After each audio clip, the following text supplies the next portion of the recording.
সংবিধান, নির্বাচন ব্যবস্থা, বিচার বিভাগ, জনপ্রশাসন এবং দুর্নীতি দমন কমিশন সংস্কারে ১৬৬টি সুপারিশের অধিকাংশে রাজনৈতিক দলগুলো একমত বা আংশিক একমত হয়েছে। তবে আনুপাতিক নির্বাচন, উচ্চকক্ষ ও এনসিসি গঠন এবং প্রধানমন্ত্রীর ক্ষমতা হ্রাসের যেসব সুপারিশকে মৌলিক সংস্কার বলা হচ্ছে, সেগুলোতে প্রধান প্রধান দল পুরোপুরি বিপরীত অবস্থান রয়েছে। কিভাবে সংস্কারের সুপারিশ বাস্তবায়ন করা হবে তা নিয়েও দলগুলোর মধ্যে ভিন্ন মত রয়েছে। বিশেষ করে দেখা যাচ্ছে মৌলিক সংস্কার ও এর বাস্তবায়ন নিয়ে অন্যান্য দলের সাথে বিএনপির ভিন্ন মত তুলনামূলক বেশি। এর কারণ কি আলোচনা করতে চাই আজকের ভোটের ট্রেনে। সঙ্গে আছে আমি হাসিব বিল্লাহ।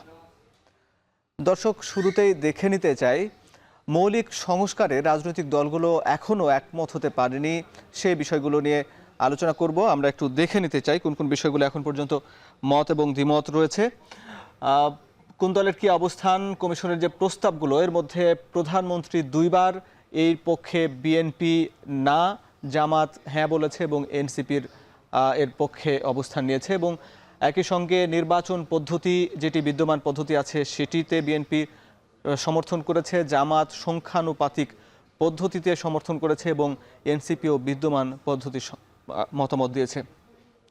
এবং প্রধানমন্ত্রীর দলীয় প্রধান হতে পারবেন না, অর্থাৎ দলীয় প্রধানমন্ত্রী হতে পারবে না, এই যে বিষয়ে এটিতে বিএনপি না জানিয়েছে এবং জামাত হ্যাঁ এবং এনসিপির হ্যাঁ।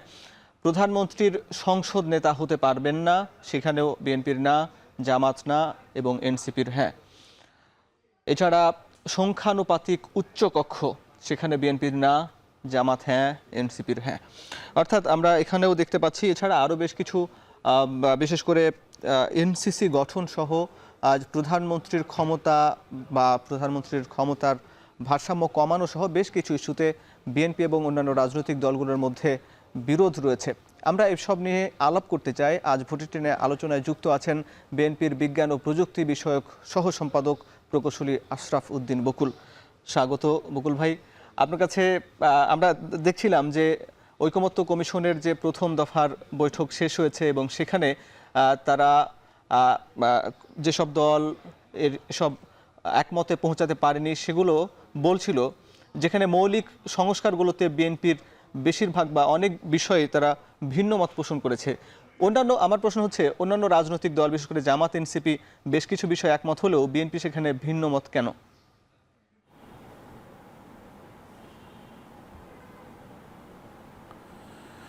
জি, ধন্যবাদ আপনাকে, আপনার মাধ্যমে এখন টিভির সম্মানিত দর্শক শ্রোতাদেরকে।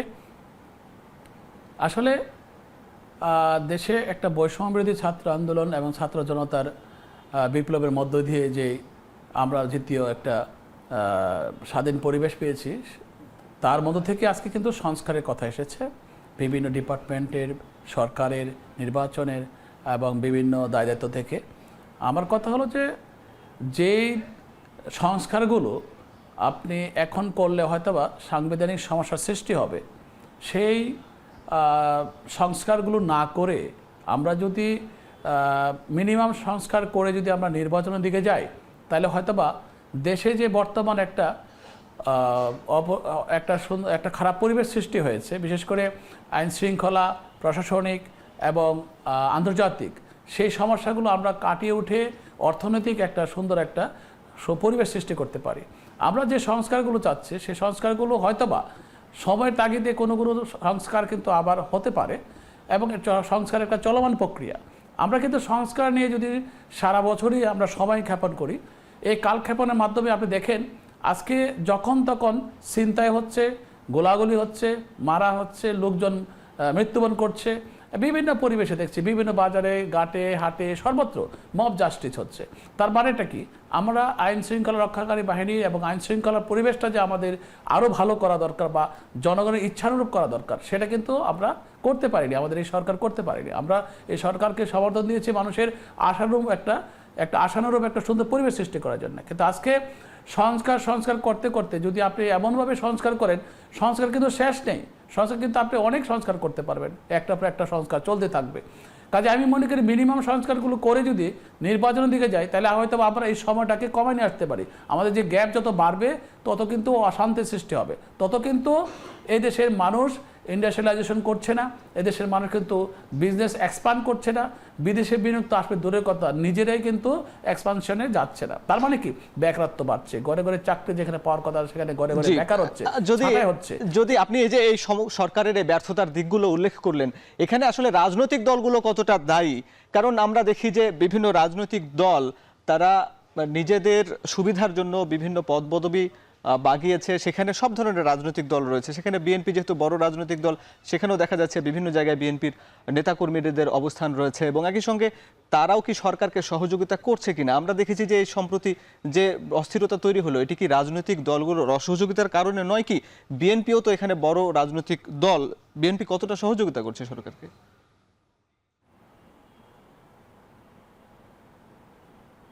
আপনি দেখেন, আমরা কিন্তু সরকারকে সব দিক দিয়ে সহযোগিতা করছি এবং আমাদের বিএনপির ভারপ্রাপ্ত চেয়ারম্যান তারেক রহমান শুধু সবসময় কিন্তু একটা কথা বলেছেন যে আমরা এই সরকারকে সহযোগিতা করব এবং সরকারকে সফলতা নিয়ে যাব। সরকার যদি সফল না হয় আমরা কিন্তু সেই সফলতার ভাগ পাবো না। কাজেই আমরা সবসময় সহযোগিতা করছি। কিন্তু প্রশ্ন হলো, আজকে দেখেন আপনি এনবিআর যে আপনি সংস্কার আনছেন, এনবিআর সংস্কার আনা হতে দেখা গেল একটা বিরাট বিপ্লব শুরু হয়ে গেলো আবার সেখানে। সে একটা বিসিল মিটিং করতে করতে এমন একটা সময় করলেন, দেখেন সামনে আপনার জুন মাসে আমাদের বাজেট ঘোষণা হবে। এখন কিন্তু বাজেটের অনেক রাজস্ব আয়ের একটা সময় এবং অনেকের বিভিন্ন পরিকল্পনার সময়।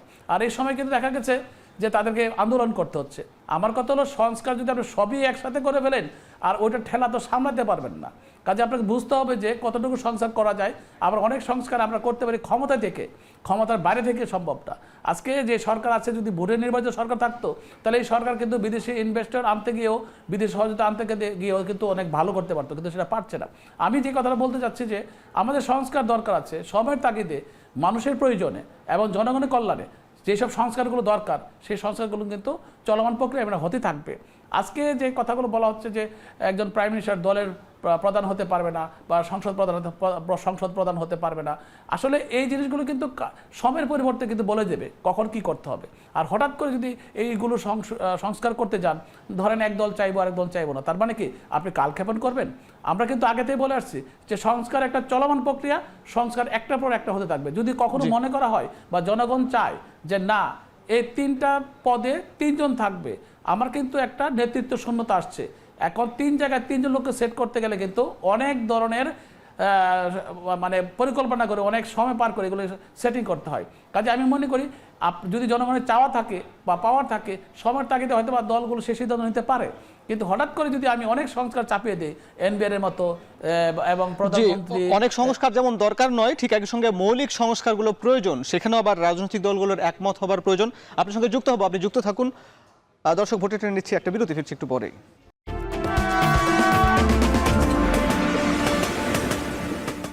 বিরতির পর স্বাগত। দর্শক, দেখছেন ভোটের ট্রেন। আলোচনা করছি বিএনপির এক নেতার সঙ্গে। আপনার সঙ্গে যে বিষয়গুলো আলাপ করছিলাম, সেখানে সংস্কার ইস্যু নিয়ে যে বিষয়গুলো আলাপ হচ্ছিল, তো সংস্কারের মধ্যে আমি যদি বলি যে উল্লেখযোগ্য হচ্ছে প্রধানমন্ত্রীর ক্ষমতা নিয়ে প্রশ্ন উঠেছে। কারণ এর আগের প্রধানমন্ত্রীর একচ্ছত্র ক্ষমতার কারণে অনেক বাংলাদেশে ফ্যাসিবাদ কায়েম হয়েছে। সে জায়গায় মূলত সাংবিধানিক পদ, বিশেষ করে নির্বাচন কমিশন, সরকারি কর্ম কমিশন, অ্যাটর্নি জেনারেল, দুর্নীতি দমন কমিশন, এইসব জায়গাগুলো প্রধানমন্ত্রী নিজে নিয়োগ দিতে পারতেন। কিন্তু যে কমিশন যে সুপারিশ করেছে সেখানে প্রধানমন্ত্রী ছাড়াও এছাড়া বিরোধী দলীয় নেতা সহ আরও অন্যান্যদের মধ্যে বন্টন করে 9 সদস্যের যে একটি কমিটির মধ্য দিয়ে যে একটি ইন্টেনসিভ গঠনের মধ্য দিয়ে যে প্রধানমন্ত্রীর ক্ষমতার হ্রাস করা বা কমানোর বিষয়টি বলা হয়েছে, সেখানে বিএনপির না বলছে কেন? আসলে বিএনপি কি আবারও সেই পুরনো রাজনীতির ধারায় ফিরে যেতে চায়? আসলে বিএনপি কি চায়, একটু স্পষ্ট করবেন।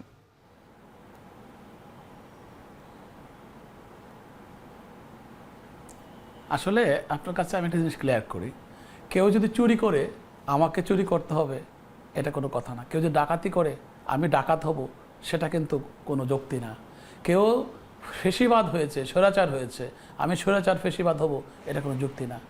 আমি যদি 3টাই থেকে রাষ্ট্রপ্রধান, সরকার প্রধান এবং সংসদ প্রধান থেকে আমি যদি আমার কারিশমা দেখাতে পারি, মানুষের মন জয় করতে পারি, তাহলে আমি তো মহানায়ক হব।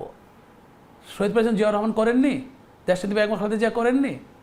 আর দেশনেত্রী বেগম খালেদা যদি 96-এর নির্বাচন করে ক্ষমতা না ছাড়তেন তাহলে কি হতো, শেখ হাসিনার মতোই পতন হতো। আজকে আপনি যদি লক্ষ্য করেন, আজকে যদি বিএনপির চেয়ারপারসন দেশপতি ব্যাংক খালেদা জিয়া যদি হাসিনা হতো এখানে, আর আওয়ামী লীগের প্রধান চেয়ারপারসন যদি খালেদা জিয়া হতো, তাহলে কি হতো? হাসিনা যেখানে যাইতো সেটাই খারাপ হতো। কথা আছে, হাসিনাকে যদি জাতিসংঘের মহাসচিব বানায় দেওয়া হয়, তাহলে সেখানে গিয়েও সে কারচুপি করবে। কারণ তার মানে কি, man behind the machine is very important. যে ম্যান বিহাইন্ড দ্য পোস্ট, আপনি যেই পোস্ট আছে সেই পোস্টের পিছনে কাকে বসাইছেন, সে লোকটাকে রিয়েলি গণতান্ত্রিক মনা, জনগণের কল্যাণ করতে চায়, মানুষের ভালো কিছু চায়। যদি সে ভালো চায় তাহলে কিন্তু ভোটের অধিকার বাস্তবায়ন করতো, এবং আজকে তাকে এভাবে পালিয়ে যেতে হতো না। আপনি দেখেন দেশটিতে বেগম খালেদা জিয়াকে চার্টার্ড ফ্লাইটে আমাদের সম্মানিত কুয়েতের আমির লন্ডন নিয়েছেন, চিকিৎসা করে আবার ফিরিয়ে দিয়েছেন, আর শেখ হাসিনা হেলিকপ্টার করে পালিয়েছেন। তো এই পার্থক্যটা এতটুকুই। এখান থেকে বুঝতে পারবেন যে বিএনপির হাতে যদি আসে, বিএনপি অবশ্যই তাদের সাথে ব্যাটার করবে এবং উল্টোটা করবে, ভালোটা করবে। এখানে আমরা যদি ফেসিস হাসিনার কথা চিন্তা করে আমরা যদি সংস্কার করি, তাহলে কিন্তু হবে না। সংস্কার করতে করতে আজকে 9টা বা 10টা মাস চলে যাচ্ছে।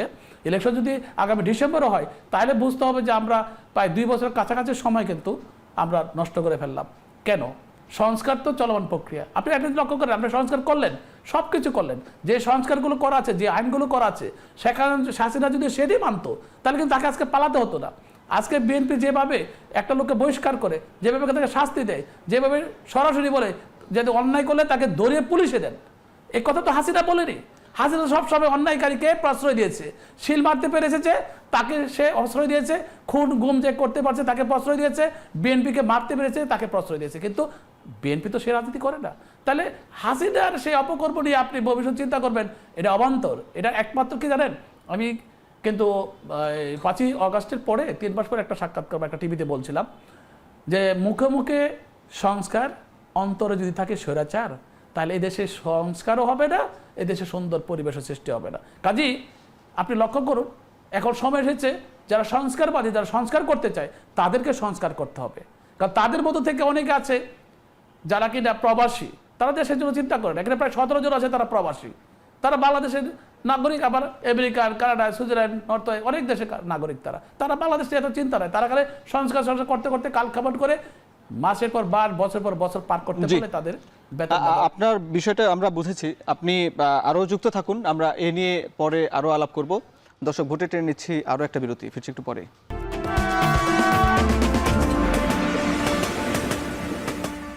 বিরতির পর স্বাগত। দর্শক, ভোটের ট্রেনে আলোচনা করছি বিএনপির বিজ্ঞান ও প্রযুক্তি বিষয়ক সহ সম্পাদক প্রকৌশলী আশরাফ উদ্দিন বকুলের সঙ্গে।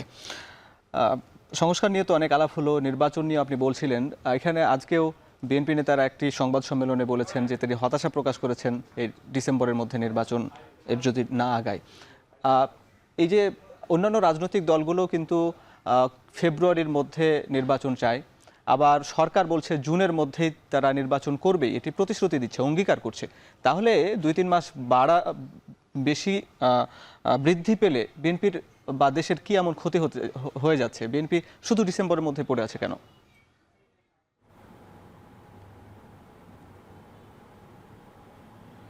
আসলে বিএনপি ডিসেম্বর তাদের একটা টাইম লাইন, একটা টার্গেট ডেট, ডিসেম্বরে নির্বাচন দিতে হবে। কারণ ডিসেম্বর পর্যন্ত আপনি যদি হিসাব করেন প্রায় 1.5 বছর হয়ে যায়। তো যে সরকার 1.5 বছরে একটা রোডম্যাপ দিতে পারে না, সে কি জুনে দিতে পারবে কিনা এটা নিয়ে আমাদের সংশয় আছে। এবং এটা কিন্তু সরকারের ব্যর্থতা যে সরকার বিএনপিকে এবং এদেশের জনগণকে সেরকম একটা মানসিক যে পারসেপশন, মেন্টাল পারসেপশন, সেটা তৈরি করতে ব্যর্থ হয়েছে। যদি আজকে এমন হতো যে ডিসেম্বর না জানুয়ারি বা কোনো একটা ডেট মেনশন হয়ে যেত, তাহলে আমরা মনে অনেক মানুষের মধ্যে একটা আশা সঞ্চয় হতো যে ইলেকশন হবে। এখন ডিসেম্বরে না দিলে যে ইলেকশন হবে, এটা কিন্তু মানুষের মধ্যে একটা সংশয় যে ইলেকশন কি আদৌ হবে। দেখেন বেশিরভাগ মানুষ কিন্তু এই কথাটা বলে, ইলেকশন কি আদৌ হবে। তার কারণটা কি? কারণ এই ইলেকশন নিয়ে যে টালমাটাল অবস্থা, ইলেকশন নিয়ে যে একটা তালবাহানা, এটা কিন্তু প্রকৃতপক্ষে জনগণ কখনো চায়নি। আমরা দেখেছি অন্তর্বর্তীকালীন সরকার বা তত্ত্বাবধায়ক সরকার আসলে কি হয়, 3 মাসের মধ্যে আইন শৃঙ্খলা পরিবেশ ভালো করা, উন্নতি করে তারা ইলেকশন ঘোষণা দিয়ে দেয় এবং শাসনমনে তারা চলে যায়। কিন্তু আজকে কিন্তু ওনারা 1.5 বছর যখন দিতে পারছেন না, আজকে কিন্তু 9 মাস হয়ে গেল, আজকে কিন্তু একটা ডেট পাচ্ছে না রাজনৈতিক দলগুলো। তা ডেট যদি না পায় তাহলে মানুষের সংশয় থাকবে। ওনারা একটা ডেট উল্লেখ করুক। এই যে একটা সম্ভাব্য ডেট ডিসেম্বর টু জুন, আপনার জুনে আমাদের অনেক রেস্ট্রিকশন আছে, মার্চে রেস্ট্রিকশন আছে, আমাদের রোজা আছে, তারপরে এই দেশে হলো রেনিং সিজন, এরপরে আপনি চলে যাবে এটা আবার পরে ডিসেম্বর। মানুষ কিন্তু ক্যালকুলেশন করতে বুঝে ফেলতে পারে তাদের মেন্টাল সেট আপ কোন জায়গায় আছে।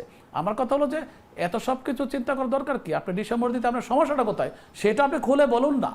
আপনি সব কিছু লিপিবদ্ধ করে পত্রিকায় দেন যে ডিসেম্বর ইলেকশন দিলে আমার এই প্রবলেম সৃষ্টি করতে হয়, প্রবলেমে আমি পড়বো। আপনি সংস্কার করতে করতে ফেরা তুলছেন, কি সংস্কার করছেন? কোন সংস্কারটা করবেন? সংস্কার করতে আপনার বাধাটা কোথায়? আপনি পুলিশ এবং প্রশাসনকে আপনি আজকে একটা জনগণের চাওয়া বা আকাঙ্ক্ষার একটা জায়গায় নিয়ে নিতে পারেন।